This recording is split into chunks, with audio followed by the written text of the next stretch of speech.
bonjour peuple rôliste, de retour sur la chaîne de l'Arpenteur, du journal de l'Arpenteur.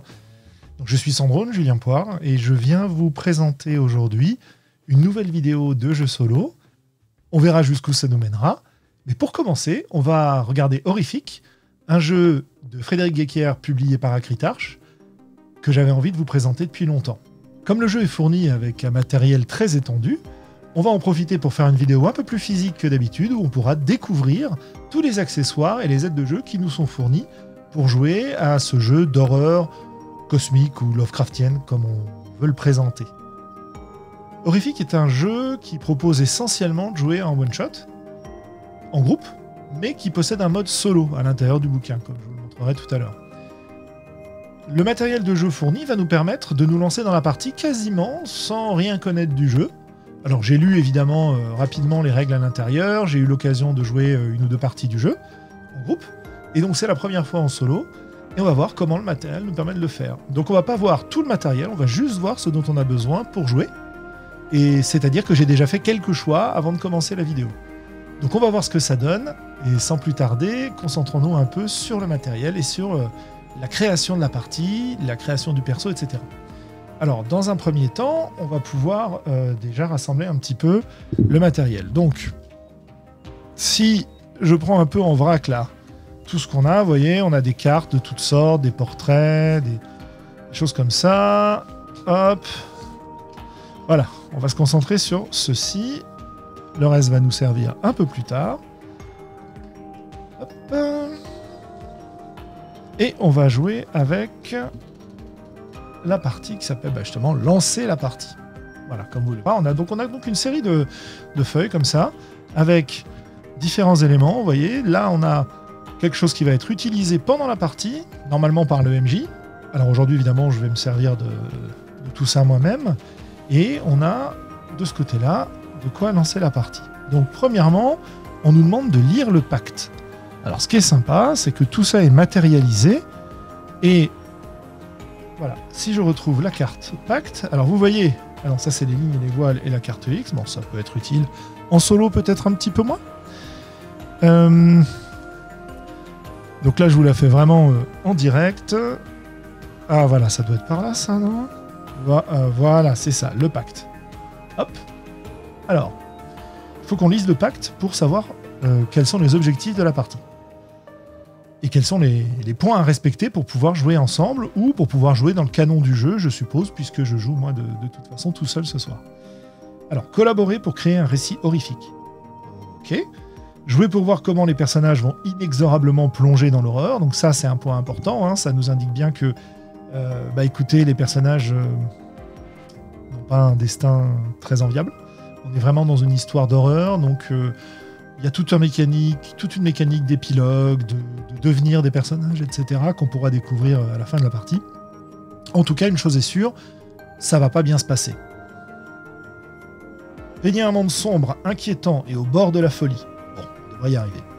Rendez l'univers vraisemblable. Alors ça, l'horloge qu'on a ici va beaucoup nous y aider, puisque selon la progression de la partie, on a le droit de décrire un certain nombre de choses. Vous voyez, au début, pas d'indices ouvertement surnaturels, même s'ils laissent perplexes et doivent toujours pouvoir être expliqués rationnellement. Donc voilà, on a comme ça, on verra quand on avancera dans l'horloge où on en est. En tout cas, ce sont des éléments qui vont bien nous aider pour fixer cet aspect sombre, inquiétant, au bord de la folie. Et pour rendre l'univers vraisemblable. Ces deux éléments-là vont bien s'articuler avec l'horloge. Créer des failles, des faiblesses et des attaches aux personnages. Ça, c'est peut-être un petit peu plus compliqué, puisque on joue seul. Donc, qu'est-ce que ça veut nous dire? Ça veut dire qu'il va falloir réfléchir un petit peu à faire vivre des PNJ.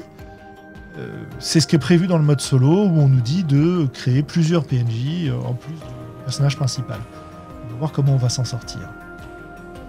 Parler aux autres en utilisant le nom de leur personnage, bon là ça va pas pouvoir s'appliquer. On reconnaît ici une consigne assez classique des jeux propulsés par l'Apocalypse.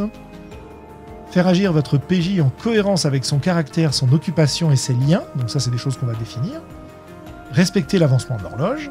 Utilisez les points d'angoisse et prenez-en et dépensez-les aussi souvent que possible. Alors les points d'angoisse, Hop. On va utiliser des petits jetons. Et on va avoir besoin de quelques points, c'est-à-dire que pour le personnage lui-même, il ne pourra pas posséder plus de 4 points d'angoisse à la fois. Et la partie obscurité, c'est-à-dire la partie adversité, on aura besoin éventuellement de quelques-uns aussi. Donc voilà, avec une petite poignée, j'en ai quelques autres à côté. Ça devrait largement nous suffire.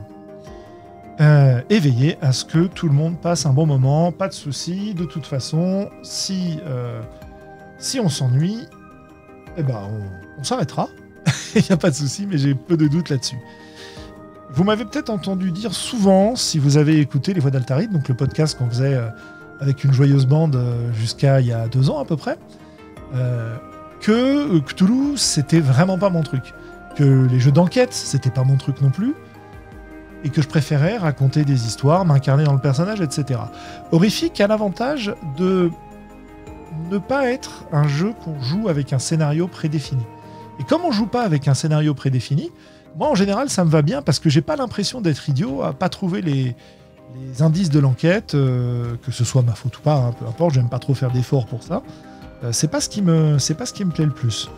Dans le bouquin, on va vraiment avoir tout ce qu'il faut pour jouer, y compris des variantes, etc. Et nous, ce qui va nous intéresser en particulier, dans les variantes, c'est jouer en solitaire. Vous voyez, on a tout un chapitre, là, quelques pages sur le sujet. Donc bon, je ne vais pas vous lire en détail. Hein. On a un certain nombre de supports possibles. On nous encourage à faire un journal. On nous donne quelques liens. Hein. Donc vers C'est pas du JDR, l'article de Mathieu B sur le jeu solo. PTG, PTB, on a quelques éléments sur les jeux de rôle en solitaire aussi. Et évidemment, le super guide de Pierre Gavard-Coleni.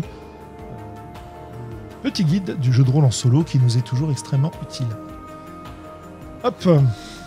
À partir du moment où on va jouer, je pense que je vais faire disparaître un peu ma tête, histoire de se profiter uniquement du tableau de jeu, on va voir. Selon l'espace qu'on aura, dont on aura besoin. Il y a des choses intéressantes en solo, qui va être qu'il y a des petites mécaniques de jeu qui changent. D'abord, on crée un personnage, on crée quelques liens. On a à notre disposition des cartes, des augures, donc assez classiques en jeu solo, hein, qui vont pouvoir nous présenter, vous voyez, du oui mais, du oui et, du non mais, un autre non mais, un non et un oui. Voilà. Hop. Vous voyez, il y a combien j'ai de cartes là 2, 3, 4, 5, 6. Voilà, ça c'est nos cartes d'augure. Donc quand on aura une question à laquelle on n'a pas de réponse, si ça correspond à un move du jeu, eh ben on pourra utiliser les dés, hein, les petits dés qui vont nous permettre de savoir comment le jeu s'actionne. Et puis quand on a une question, hop, hein, voilà, on a des petits dés classiques, un dé rouge, un dé blanc, un dé noir, comme vous le voyez. Et quand on n'aura pas d'idée précise ou de move particulier, et une question à la qu'on poserait aux autres joueurs, on composerait au meneur de jeu, les augures vont nous permettre de savoir comment faire évoluer la situation. Et on a aussi d'autres types de cartes. Alors, dans les autres types de cartes, voilà par exemple, hop, les cartes de portrait. En gros, à chaque fois qu'on va faire intervenir un PNJ, on va pouvoir, ou un PJ d'ailleurs, lui trouver un portrait. Donc on a un côté où c'est un homme, et un autre côté où c'est une femme, donc c'est vraiment en parité totale, voilà. Donc ça permet de tirer un peu au hasard, vous voyez, je vous en mets quelques-uns. Les différents personnages. Vous voyez aussi que ils ont fait très attention à donner des portraits divers. Voilà. Et puis il y en a aussi qui sont un peu inquiétants. Donc pour éventuellement, c'est un jeu, oui, bah c'est du Cthulhu, donc il y a du surnaturel là-dedans. Donc tous ces petits portraits, il y en a un bon paquet, de quoi jouer pas mal de parties, sans recroiser 2 fois les mêmes personnages. Il y a même un petit espace pour écrire leur nom, éventuellement si on veut. Mais alors, bon, ils ont été un petit peu ambitieux chez Acritarch, c'est-à-dire que si vous écrivez sur ces cartes, avec le marqueur fourni, ça va être un peu compliqué d'effacer derrière. J'ai malheureusement ruiné une carte de la personne qui nous avait fait jouer de cette manière-là. J'étais tout embêté. Je ne sais pas s'il a réussi à la ravoir derrière. En termes de cartes qui vont nous être utiles en solo, donc on a les portraits. Alors, je sais pas, tiens, les portraits, je peux les mettre par là. Je vais peut-être les mettre hors champ quand j'en aurai pas besoin, mais en tout cas pour l'instant, je peux les mettre par là. Hop. On a aussi les cartes étrangetés, comme vous voyez ici. Donc ces cartes étrangetés vont avoir un certain nombre de...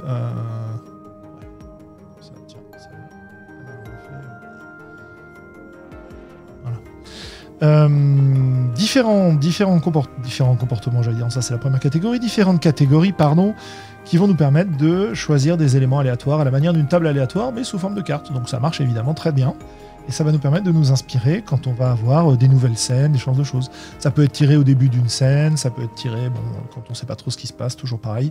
Dès qu'on a besoin d'un peu de soutien, dans notre création, dans notre imagination, toutes ces cartes-là vont pouvoir nous être utiles. Alors, prenons-en une au hasard, hop. Comportement apathie. Événement, les animaux évitent un endroit. Bizarrerie apparue mystérieusement. Donc j'imagine des gens ou des choses. Sensation, perception, souvenir enfoui, douloureux ou inquiétant. Chose, un cadavre d'un spécimen inconnu. Et monstruosité exploite les failles de l'espace-temps. Tout un programme.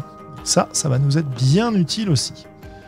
On a évidemment, quand on joue en groupe, très important, les outils de sécurité émotionnelle qui nous sont proposés, surtout dans un jeu comme celui-ci. On aura l'occasion de préciser pourquoi ça peut être particulièrement utile dans un jeu comme celui-ci, grâce à un move du jeu. Donc la carte X, vous savez, ça vous permet, en désignant ou en brandissant la carte, d'interrompre la description. En solo, évidemment, je vais pas l'utiliser. Les lignes et les voiles, c'est ce qu'on a ici comme autre outil qui permet de définir avec des lignes des éléments qu'on ne veut pas voir apparaître dans la partie parce qu'ils nous sont trop douloureux, qui sont liés à des phobies ou tout bêtement qu'on n'a pas envie d'en parler pendant la partie. Et les voiles, c'est des choses qui sont, on va dire, un petit peu moins tranchées. Donc on peut très bien les voir, elles peuvent très bien se dérouler pendant la partie. Mais en général, on va faire un fondu au noir, on va détourner le regard de ce qui s'y passe, parce que c'est pas ce qu'on veut aborder dans la partie, mais qu'on veut quand même que ça puisse y apparaître. Dans le jeu, il nous est précisé que comme on joue préférentiellement, si on n'est pas dans une variante, dans l'époque globalement victorienne, Cthulhu, fin du 19e, début du 20e siècle, la société n'est pas évidente à ce moment-là. Donc si on a envie de mettre en avant, sans s'attarder dessus, des problématiques de racisme, de sexisme, etc., peut-être parce que ça peut renforcer l'histoire parfois, je ne sais pas, moi j'ai tendance à pas tellement vouloir les mettre, mais admettons qu'on veuille qu'elles existent pour pas les passer sous silence, parce que la mémoire des moments les plus sombres de notre humanité sont aussi importantes, surtout en ce moment. On peut choisir de mettre des lignes et des voiles. Donc par exemple, se dire que on fait une partie où on ne parlera absolument pas de violence sexuelle parce que c'est pas du tout le thème qu'on veut aborder, alors que dans une histoire cthulhienne avec des sectes, des cultistes, des machins, ça pourrait apparaître. Mais j'ai pas envie de jouer avec ça. Donc par exemple, ça ce sera une ligne que je vais mettre sur le sujet. Les problématiques racistes, je vais peut-être mettre un voile, c'est-à-dire que je pourrais avoir des personnages dont on sait qu'ils sont racistes, qui pourraient avoir à certains moments des comportements racistes, mais comme j'ai pas envie tellement de jouer avec ça, mais j'ai pas envie non plus de masquer son existence, je vais mettre plutôt un voile. Voilà. Si je mettais pas de voile, on pourrait avoir des dialogues, des paroles, des situations clairement difficiles de ce point de vue-là. Si tout le monde est OK autour de la table et que on le fait en connaissance de cause, et pas pour se comporter comme des gros racistes, ça peut passer. Donc ça, c'est vraiment à voir avec les gens avec qui on joue. Voilà, moi je vais garder ça sur le côté pour l'avoir dans un coin du regard. Je vais probablement pas l'utiliser pendant la partie à proprement parler, mais vous allez pouvoir... Enfin, ça va me permettre de savoir que l'option existe. Et donc par exemple, si je suis à fond dans une histoire et que je commence à me dire oula, peut-être qu'un coup d'œil là-dessus me permettra de me dire que faut que je m'interrompe ou que j'ai envie de passer sur une autre thématique, il faut passer à la scène suivante, ce genre de choses. Voilà. Hop, je me la mets sur le côté là, on verra si j'ai la place de la garder, sinon elle sera juste en dehors du champ. Donc ça, c'était lié à notre fameux pacte qu'on avait ici. Et alors, le pacte, ce qui est sympa, c'est qu'on a assez de cartes pour en donner à chaque personne autour de la table. Donc on peut se le garder pareil dans un coin pour se souvenir des directives avec lesquelles on va jouer. Ça va vite être limité, donc je suis pas sûr que je vais laisser cette carte-là. Et alors, ce qui est sympa par contre de l'autre côté, c'est qu'on a les actions de base. Vous savez, hein, c'est un PBTA, donc si vous êtes familier du système, quand on va vouloir réaliser une action, plutôt que se demander avec le MJ ou tout seul si on joue en solo, quelle va être la compétence qu'on va utiliser, quelle va être la caractéristique, la procédure à suivre pour ce genre de choses. Mais là, les procédures, elles sont un peu fixées. C'est-à-dire que si il existe une action qui correspond à ce qu'on est en train de raconter, on va pouvoir l'utiliser. Si cette action n'existe pas, c'est qu'on peut continuer à raconter sans avoir besoin nécessairement de faire appel à ce genre de choses, simplement en respectant le cadre du jeu. Voilà. Ça peut paraître restrictif si vous n'avez jamais fait ça au départ, et en fait, ça marche très bien parce que ça permet de mettre en avant des points de bascule dans le récit et de faire évoluer l'histoire de manière intéressante. En fait, dans les jeux de ce type-là, ce qui nous intéresse, c'est pas tellement de savoir si le personnage il est capable de faire quelque chose ou pas, c'est plutôt quelle va être la conséquence de son choix, de son action, sur le déroulement du jeu. Donc par exemple, je sais pas, je regarde au hasard sur la carte, je fais fuir une menace. Fuir une menace, on vous dit quand vous fuyez quelque chose qui vous poursuit. Donc si je suis en train de fuir quelque chose qui me poursuit dans l'histoire, je vais pouvoir utiliser cette action-là. Donc, cette action-là, si je vais regarder dans les autres cartes fournies, et je vous dis, je vous montre pas tout le matériel, hein, je vais pouvoir aller chercher fuir une menace. Voilà, j'ai une carte. Vous voyez, ça c'est les cartes action de base. Et dans la carte action de base, j'ai la carte fuir une menace. En rouge, quand vous fuyez quelque chose qui vous poursuit, donc lancez les dés. 10+, choisissez 1 dans la liste de ci-dessous. 7-9, choisissez 2. 6-, les choses tournent mal. L'obscurité fait une action. L'obscurité, c'est le meneur de jeu, donc nous, c'est l'adversité. Et en fait, je vais avoir l'occasion de passer d'un rôle à l'autre régulièrement pendant la partie, au fur et à mesure des scènes qu'on va raconter. Alors, les choses à choisir, ça peut être vous vous perdez et vous retrouvez seul. Votre répit sera de courte durée. Ça vous coûte quelque chose d'important, d'accord avec l'obscurité, et vous subissez une blessure. Bon, voilà, ça c'est ce qui peut se passer. Voilà. Donc, ça c'est nos actions, ça c'est la liste des actions de base. Hop, je vais me mettre ça sur le côté, je les sortirai quand j'en aurai besoin. Et c'est pas mal tout ça, je crois qu'on a fait un petit peu le tour de ce dont on avait besoin. On va pouvoir se lancer dans la suite des événements par rapport à ce qui est écrit ici. Alors, on a fait 0, lire le pacte. Le mystère. Choisissez un mystère. Alors, les mystères, c'est ce qui va tenir lieu de contexte. Et en fait, c'est un petit peu une catégorie de scénario. Alors, le mystère, vous voyez aussi qu'il y a plein de petits pictogrammes. Donc, on nous dit, allez chercher la carte avec l'œil. Hop, la carte avec l'œil, c'est le mystère. Et le mystère que j'ai choisi, parmi ceux qui sont proposés dans le jeu, c'est le lieu maudit, où les personnages pénètrent dans un lieu effrayant. Alors, attendez, est-ce que je l'ai mis du bon côté ? Oui, c'est bien, c'est du bon côté. Parce qu'à chaque fois, on a des deux côtés, évidemment, c'est très malin, ça nous permet d'avancer dans le jeu. Alors, c'est un mystère émergent. Quelle horreur se cache en ces lieux ? Donc c'est un lieu maudit. Pour l'instant, tout ce qu'on en sait, hein, c'est que c'est un lieu maudit. Il y a une horreur qui s'y cache, et on va pouvoir répondre à tout ça. Mais pour l'instant, on n'en est pas encore là. Alors, on en était à choisir le mystère. J'ai choisi le mystère, et je crois que... oui, c'est ça. Quelle horreur se cache en ces lieux ? Pour l'instant, j'en sais pas plus. Je vais donc retourner à mon déroulement de partie. Vous voyez, hein, à retourner là. Alors, les pictogrammes, c'est une très bonne idée, mais il faut les connaître. Et malheureusement, je trouve que c'est pas toujours parfaitement clair. Mais je pense que ça va rentrer, parce que je les ai pas vraiment utilisés moi-même. J'ai été guidé par un meneur de jeu précédemment. Donc, retournons ici. Alors, l'horloge de l'horreur. L'horloge de l'horreur, on l'a ici. Et vous voyez que... Ah pardon, mais on a aussi des segments de cette horloge qu'on va pouvoir remplir au fur et à mesure. Par exemple, le premier, tout à l'heure, à cet endroit-là. Donc, à chaque fois qu'on change de scène, on va pouvoir faire avancer l'horloge. Il y a aussi des notions d'ellipse dans lesquelles, entre les scènes, ça peut se passer des choses, quoi. Voilà. Donc l'horloge, c'est vraiment un déroulement narratif, c'est pas un calendrier. C'est-à-dire qu'il peut se passer 10 ans entre ma première scène et ma deuxième scène. D'accord ? Donc, on verra ça, et vous voyez évidemment que il y a cette petite progression sympathique, c'est-à-dire de 0 à 3 heures, c'est une scène, de 3 heures à 6 heures, c'est une scène, puis de 6 à 9. Et quand on passe dans la dernière partie, vous voyez, on a de nouveau 3 segments.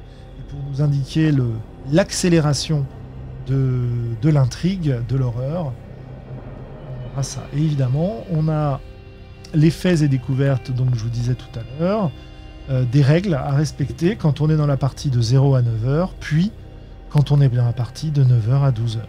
Voilà. Donc les règles de base, hein, pas d'indices ouvertement surnaturels, même s'ils laissent perplexes, ils doivent toujours pouvoir être expliqués rationnellement. Ça, je l'avais dit tout à l'heure. Les récits des manifestations surnaturelles doivent être faits de manière indirecte et par des sources non fiables. Donc ça ne veut pas dire que le surnaturel n'existe pas, ça veut dire que le personnage ne va pas l'explorer directement et l'observer directement. Et il ne sera jamais sûr de ce qu'il a vu. Enfin, pas de violence directe ou indirecte sur des humains.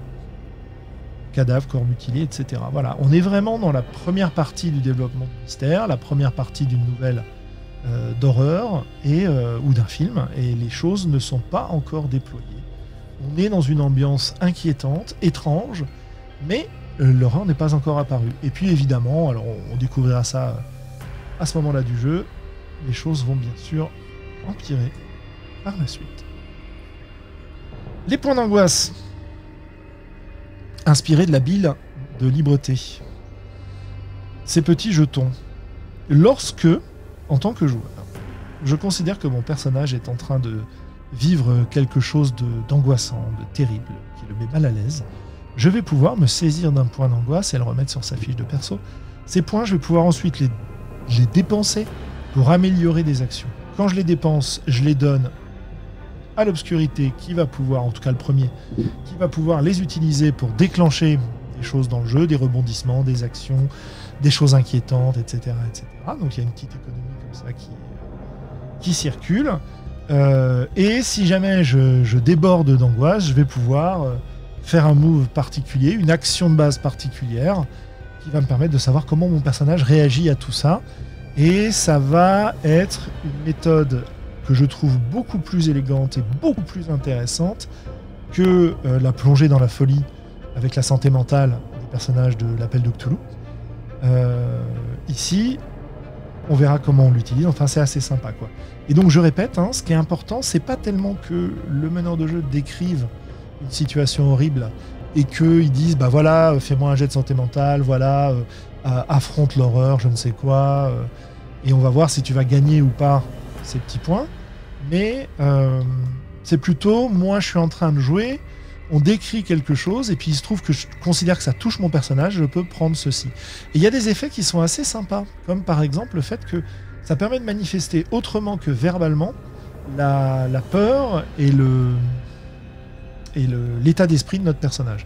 Moi j'aime beaucoup cette mécanique-là, alors je ne sais pas en solo comment je vais faire, est-ce que je vais expliquer pourquoi j'en prends un à chaque fois, ou est-ce que vous me verrez en prendre sans que je vous explique, pour essayer de reporter un petit peu ce côté communication non verbale que permet les jetons ici. On verra bien comment ça se passe. Voilà, voilà. Donc ça, c'est inspiré de Libreté, comme je l'avais dit. Donc ça, c'est nos points d'angoisse. Ça, c'était l'horloge de l'horreur, c'est très bien. À quelle date débute le récit? Alors là, on nous renvoie au bouquin, donc choisissez une date, je vais aller regarder, page 82 du livre. Hop. Si j'étais plus familier, je saurais. Alors, vol. La page 82. Ah, vous n'avez pas vu. Bah alors, les enfants?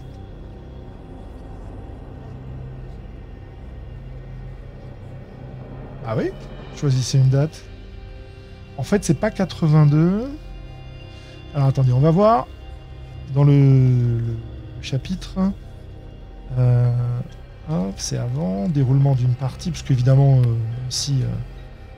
même s'il y a des petites erreurs d'impression, ici ça va le faire sans problème. Voilà. Donc on est page 85 et pas 82. On n'est pas loin, hein, remarquez. Choisissez une date à laquelle débute la fiction. L'époque canon se situe entre 1890 et 1935. Une joueuse détermine l'année, une autre le mois, etc. jusqu'à obtenir une date précise. Par exemple, le mercredi 12 juillet 1921. Eh bien écoutez, on va pas faire original, on va dire le mercredi 12 juillet 1921. Voilà. Je précise que je suis pas du tout historien, que de toute façon l'histoire va se passer de manière un petit peu... Alors, on est autour d'un lieu maudit, on verra où ça se passe tout à l'heure.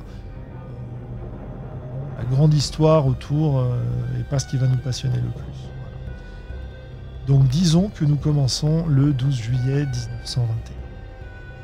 Alors ça c'est intéressant de noter ce genre de choses. On va voir si j'ai besoin de le renoter moi-même.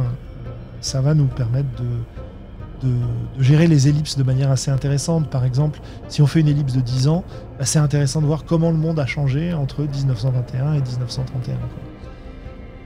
Donc, voilà. Ensuite, dans quel cadre se déroule-t-il ce mystère? Choisissez un cadre. Donc là, on a le mystère, le lieu maudit, et on a un cadre à choisir. Et alors, évidemment, moi j'ai choisi une région reculée, l'arrière-pays, peu habité et aux légendes populaires tenaces. Je voulais pas quelque chose d'exotique. Je voulais plutôt une espèce de... Oui, c'est ça, de lieu où il n'y a pas grand monde, en bord de mer, avec des grandes falaises. Et en fait, c'est parce que je fais un lien avec une partie solo que j'ai déjà jouée mais que j'ai jamais diffusée, autour du jeu By the Sounding Sea, qui est un jeu Ratchet and Alone, donc où on joue avec un paquet de cartes, une tour de Jenga, c'est très sympa, et on suit l'histoire d'un personnage qui est envoyé dans un manoir au bord de la mer, très isolé par sa famille, qui l'a exilé là-bas, et je me suis dit que reprendre ce contexte de base pour jouer une partie qui sera différente, forcément, parce que c'est pas le même jeu, ça pouvait être assez intéressant. Et donc voilà pourquoi j'ai choisi une région reculée. On est en Angleterre, au bord de la mer, sur la côte de Cornouailles, je crois que c'était défini, avec c'est ça, un grand manoir, une falaise, etc. Et on aura un lieu maudit dans l'histoire. On va voir où ça nous mène. Je ne veux pas trop anticiper non plus, je n'ai pas trop d'idées plus précises que ça. Alors, on a choisi un cadre, on doit ensuite répondre aux questions du cadre. Alors, les questions, vous voyez, il y en a 1, 2, 3, 4. Et on nous dit qu'une fois qu'on a fait ça, on va pouvoir retourner notre cadre. Hop. Et on va pouvoir repartir vers le déroulement de la partie. Donc, répondre aux questions. Quelle est la nature de cette région inquiétante? De funestes collines, une sombre forêt, une vallée abandonnée, une terre aride, une lande inhospitalière ou de sinistres marécages. Alors je vous disais que j'avais un petit peu déjà décidé, vous voyez, j'avais même pas lu la liste. Ce qui va être pas mal, je pense, c'est une lande inhospitalière qui va aboutir sur des falaises qui tombent dans la mer. Voilà, ça me va très bien. On va partir là-dessus. Inhospitalière. Quelles histoires raconte-t-on à propos de cette région? Tirez une carte étrangeté, choisissez une proposition et racontez de quoi il s'agit. Tirons une carte étrangeté. Bon, comportement inhospitalier. Événement, quelqu'un reçoit une curieuse lettre. Bizarrerie, curieusement froide, chaude au toucher. Sensation, mélodie. Ah, j'aime bien. Chose fossile et monstruosité, un nombre impair de membres. Je pense que je vais partir sur la mélodie. Et on doit choisir une préposition et raconter de quoi il s'agit. Et c'est les histoires qu'on raconte à propos de cette légion, n'importe quoi, de cette région. Alors, mélodie.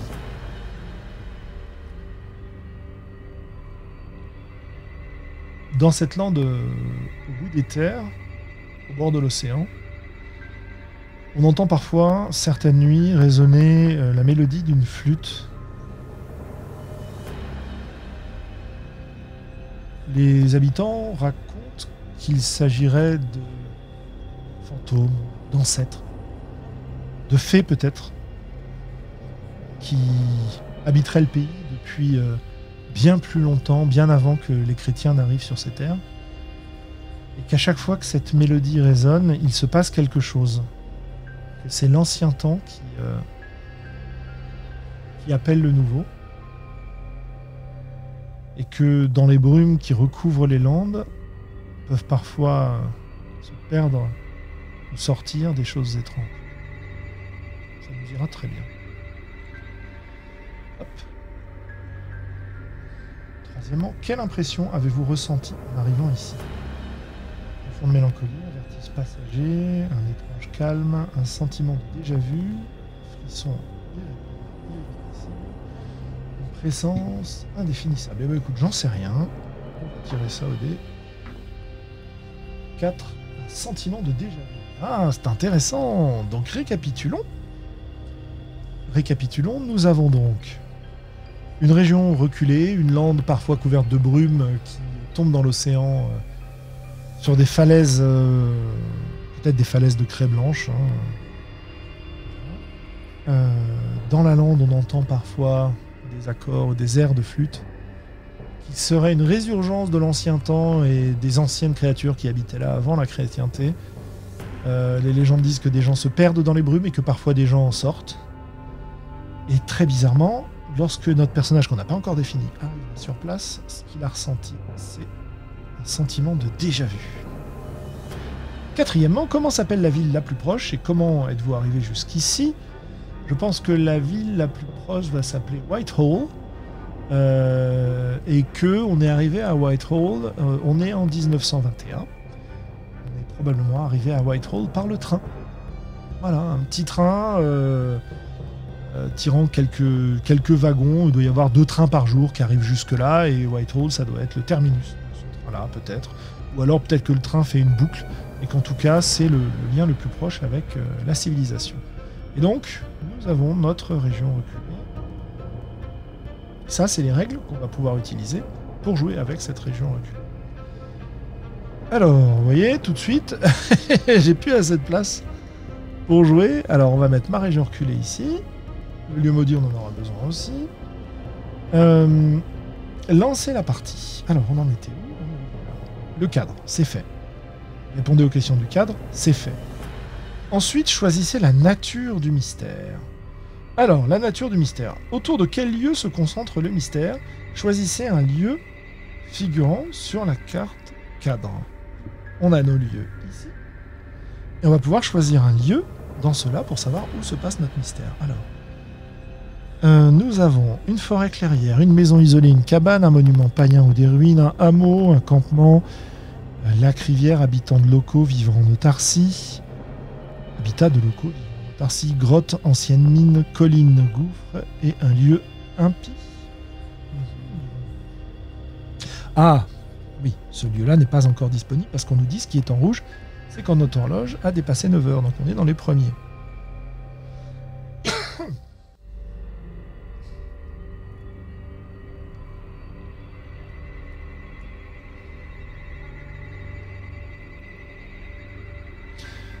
Forêt, clairière, maison isolée, cabane, monument païen, ruine, hameau, campement, lac, rivière. Un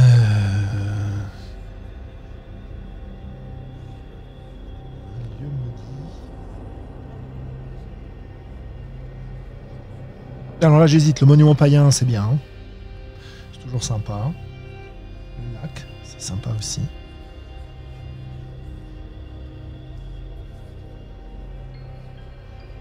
écoutez... Bon, quand on a du mal à choisir, moi j'ai tendance dans ces jeux-là à choisir le plus simple, ce qui m'est sauté aux yeux le premier. Même si c'est pas optimal, on va de toute façon réussir à en faire quelque chose de sympathique. On va parler d'un monument païen, de ruines. Probablement un tertre. Voilà, un tertre. Le mystère va donc tourner autour de ce tertre dans les Landes, où a été... qui autrefois en tout cas a été un lieu de culte païen, peut-être une sépulture, peut-être quelque chose comme ça, on ne sait pas encore. Ça nous ira très bien. Nature du mystère. Répondez aux 2 questions de base du mystère. Bon, 2 questions. Qu'est-ce qui vous a amené ici? Et à première vue, à quoi ressemble ce sinistre endroit? Qu'est-ce qui nous a amené ici? On ne se rappelle plus, on a entendu d'étranges rumeurs, on a été invité ou conduit par quelqu'un. L'un ou l'une d'entre vous est lié à cet endroit. Vous l'avez vu en rêve, vous vous êtes égaré. Écoutez, on va y aller pareil. 6, vous vous êtes égaré. Alors ça, c'est sympa, ça.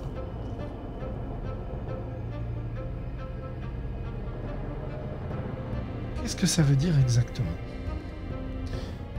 Ça peut vouloir dire que le personnage est arrivé à Whitehall et de Whitehall il est allé dans son lieu de résidence, un vieux manoir au bord de la falaise, hérité de sa famille peut-être, quelque chose comme ça, je sais pas trop. On va détailler ça quand on aura créé le personnage. Et ensuite, on a le côté... comment est-ce qu'on est en contact avec ce tertre maudit? Eh bien, on s'est égaré. Donc probablement au cours d'une promenade dans la nature, on a dû tomber sur ce tertre. Ça me paraît pas si mal.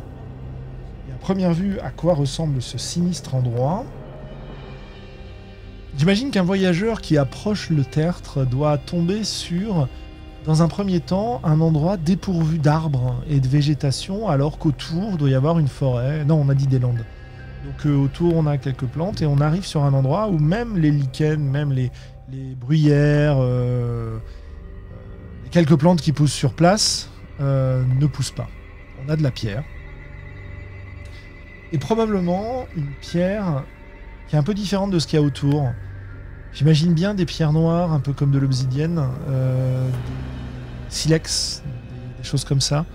Des pierres qui font un bruit particulier quand on marche dessus, des cailloux qui se sont accumulés et qui forment une espèce de cercle autour de cette colline qui aurait pu passer pour une espèce de butte naturelle et dont on peut se rendre compte assez rapidement qu'elle est artificielle puisque ces pierres sont disposées et très régulièrement des pierres sont empilées pour former des petits cairns tout autour. Il y a des crânes d'animaux qui sont posés, des ossements d'animaux qui sont abandonnés autour. Peut-être que c'est les locaux qui font des offrandes à cet endroit-là. Et en haut de la butte, on peut apercevoir probablement une espèce d'autel usé par le temps et les éléments de granit qui est situé juste à la verticale de ce tertre maudit. Son païen, très ancien. Retournons la carte. Passons à la suite. C'est le prologue. Passons à la suite, on nous dit, hop, on va passer à créer les personnages. Hop, 2, créer les personnages. Alors là, on va aller relativement, parce que j'ai déjà fait mon choix. Donc on a une série de profils. Hop. Alors, le caractère d'abord, l'occupation ensuite. Alors, le caractère. Voilà, vous voyez, hein, on a notre petite flamme du caractère. Voilà, donc choisissez un caractère. Alors, le caractère que j'ai choisi, ça m'a beaucoup amusé, c'est cartésien ou cartésienne. Tout en ce monde a une explication rationnelle. Donc ça me donne droit à une action qui s'appelle théorie rassurante, on verra ce que ça fait. Ça m'indique un revers du personnage, terrifiant de compréhension. Ça, c'est un petit peu un craquage du personnage. Et ça me donne aussi, voilà, c'est par là qu'on commence, pardon.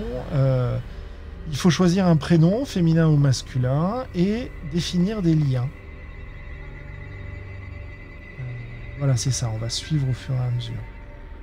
Donc déjà, pour l'instant, j'ai choisi cartésien. Et comme occupation, maintenant, deuxième partie, voilà, là pour commencer, j'ai choisi artiste. Donc artiste plasticien, acteur, danseur, musicien. J'avais imaginé un compositeur. Voilà. Ou une compositrice, tiens, on va voir. Je ne sais pas pour l'instant. Ce qui est sympa aussi quand on est sur des jeux solo comme ça, c'est que finalement, comme on est à la fois PJ et MJ, c'est très facile de jouer des persos qui sont différents de nous, puisque on va être dans les postures alternativement de MJ et de PJ. Quoi. Donc, ça peut être plus facile. Alors, au hasard. Un portrait. Le portrait, ça vient plus tard normalement, mais ça va me permettre de savoir. Je vais en tirer plusieurs. On va voir si ça correspond avec cette histoire d'artiste. On va prendre ça. On va prendre ça. Ouf. Hop. Le dernier. Et on va faire le choix ensuite. Alors. Bon. Non. Pas envie de jouer ceci. Donc on a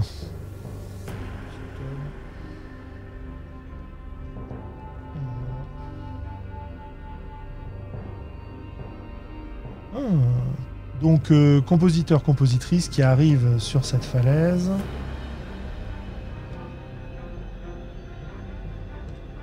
Ouais, bah c'est ça. L'un ou l'autre. Je sais pas. Allez. Père, on va prendre lui, et père, on va prendre père, on va prendre lui. Voilà. Donc voilà notre compositeur qui compositeur cartésien qui va arriver dans cette histoire. Alors, on va lui choisir un nom. Pour le nom, c'est assez facile. Hein. On a des prénoms et des noms. Donc on va l'appeler Albert, Daniel, Eugène, Thomas.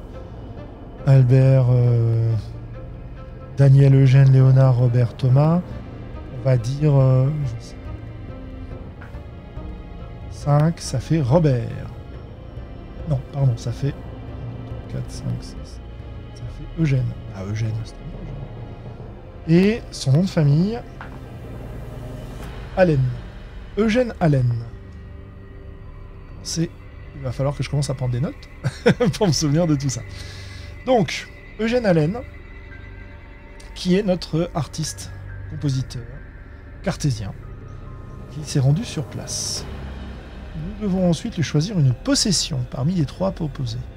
Un carnet de croquis que vous n'osez montrer à personne, une œuvre anonyme présentant un détail intrigant ou inquiétant, et le matériel de travail d'un artiste maudit.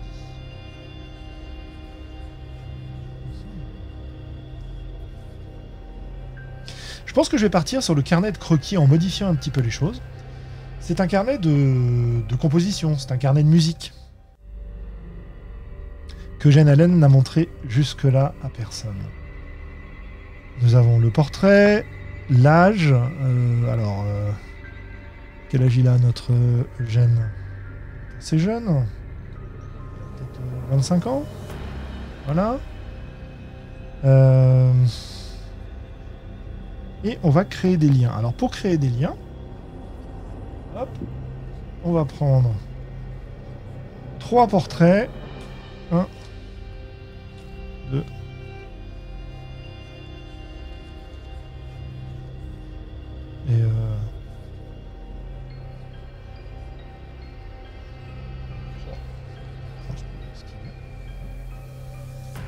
Et on va essayer de savoir quels sont les liens de notre Eugène avec ces gens. Alors, dans les liens, j'ai tu es mon ou ma mécène. Est-ce à cause d'une réelle admiration ou pour une autre raison? Ça pourrait être notre mécène. Parmi ces 3-là. ce soit ce monsieur. Que j'imagine comme étant fils de très bonne famille, riche, et qui est le mécène de Eugène. Est-ce que c'est par admiration ou pour une autre raison? Je pense que c'est pour une autre raison.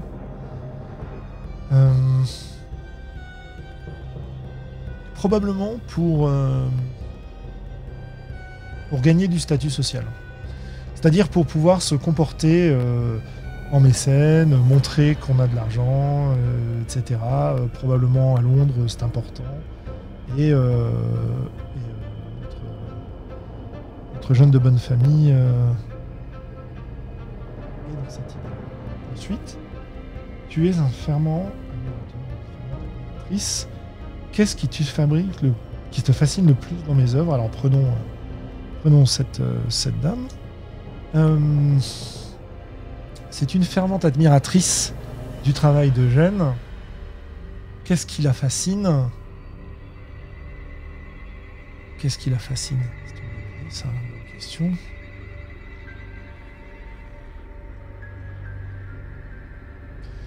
J'imagine bien que ce qui va fasciner, on trouvera des noms à tous ces gens un petit peu plus tard, mais ce qui va fasciner cette dame, c'est la sophistication. C'est ça, j'imagine bien qu'elle puisse être musicologue ou quelque chose comme ça, et c'est les motifs mathématiques répétitifs qu'il y a dans l'œuvre d'Eugène. Voilà. Ouais, ça me paraît pas mal, ça. Et enfin, quelle passion partageons-nous? Quelle passion partageons-nous?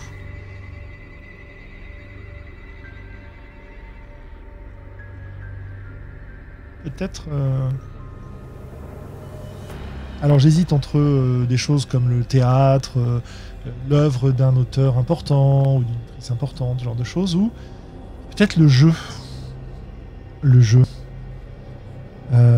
Jeu de cartes, poker, ou je sais pas quoi, jeu de hasard. Voilà, je pense qu'on a une passion pour ça.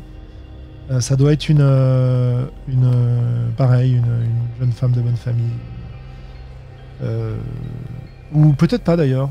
Peut-être quelqu'un rencontré dans les bouges londoniens, autour de tables de jeu plus ou moins clandestines. Voilà.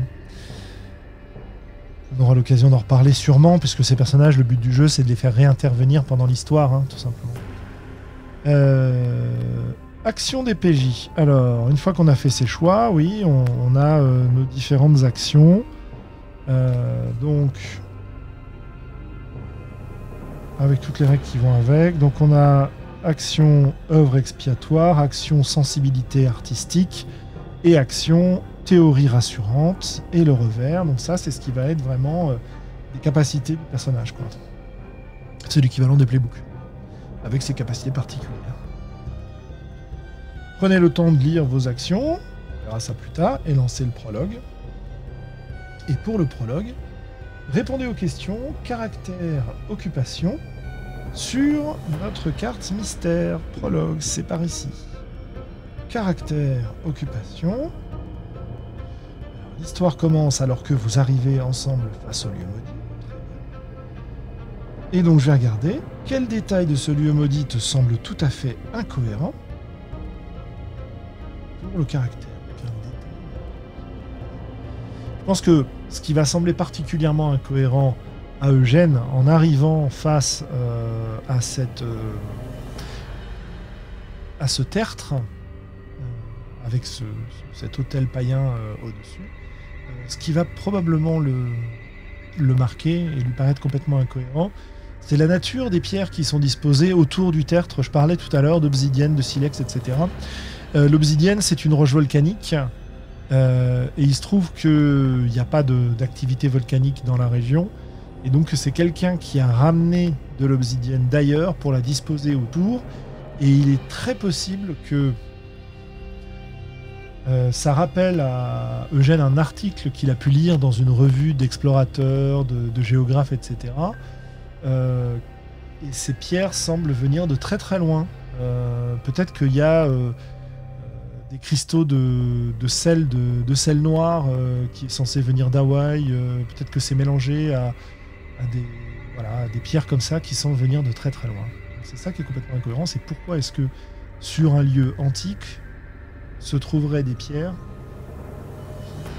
qui correspondent à des lieux qui n'étaient pas encore vraiment liés à l'Empire britannique à cette époque-là, et donc peu probable de les avoir ramenés à cette époque-là.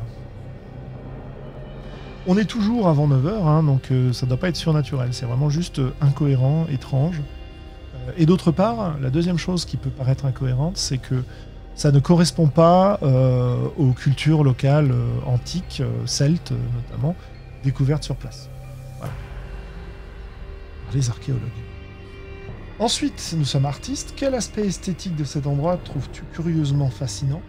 Peut-être que c'est encore lié à ces pierres et à la face, et c'est peut-être lié aux petits cairns dont je parlais, qui sont disposés tout autour, parce que il est possible que dans la régularité de la structure, Eugène y retrouve certaines équations mathématiques qu'il a déjà vues dans son œuvre, qu'il a notées dans son carnet, qu'il ne montre à personne, parce qu'il n'a pas encore trouvé le moyen de les traduire en musique, et que là, il a eu une espèce d'inspiration qui lui vient, et qu'il y a comme des notes d'une musique inquiétante, étrange, qui commence à lui trotter dans la tête. Et, si on l'observait à ce moment-là, il est probablement en train de noter dans un carnet, dans son carnet, ce qui lui vient à la contemplation de tout ça. Répondez ensuite à la dernière question. Avant que l'horreur ne montre son hideux visage, quelque chose d'étrange, vous est arrivé qui aurait dû vous inquiéter davantage. De quoi s'agissait-il ? Tirez une carte étrangeté, puis 2d6.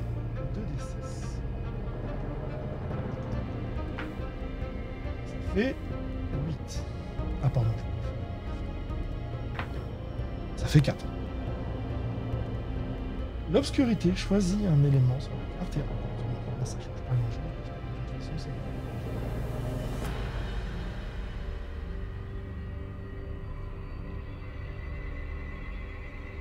Oh, ça c'est... La partie de corps momifié et os. On a dit qu'on n'avait pas encore de trucs comme ça.